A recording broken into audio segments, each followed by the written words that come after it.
Hemen gaude, Gurutzetako ospitalearen atean, eta gaurko hitzartzea baliatu nahi dugu osasun sistema publikoko langile guztien lana aitortzeko eta zoriontzeko. Guztiak zarete beharrezkoak osasun sistema publikoaren txat. Zentzu horretan, ezin gara ahaztu ere osasun sistema publikoaren defentsan mobilizazio desberdinaren bidez aritu diren sindikatu, herritarren plataformak, elkarte, eragile eta herritar guztiekin.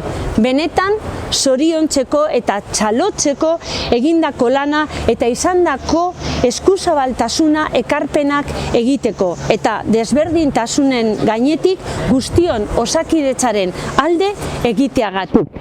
Eta orain, zur eta lur ari gara ikusten nola hauteskundeak iristear direla, Osakidetzaren gainberaren errudunak esaten dute hau guztion artean sendatu eta indartu behar dela.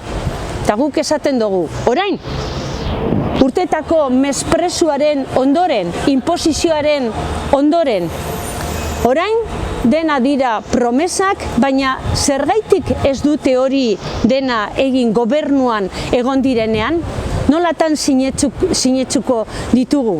Ez dute sinesgarritasunarik, ez da serioa. Jendeak errespetu handiagoa merezi du. Gu legegintzaldi osoan zehar desberdintasunaren gainetik osasun publikoaren defentsan prest egon diren guztiekin elkarlanean aritzen. Konbentzimendu osoa dugulako osasun sistema publikoa guztion artean eraiki behar dugula. Langileekin, sindikatuekin, herri plataformarekin, elkarteekin.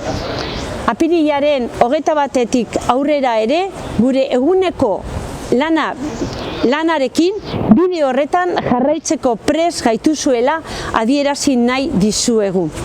Hauteskundeetako hitz emate hutsetik zuekin konpromiso hartzera. Osasun publikoa berreraikitzeko zereginetara pasatu beharra dugu. Ilusioz eta indarrarekin.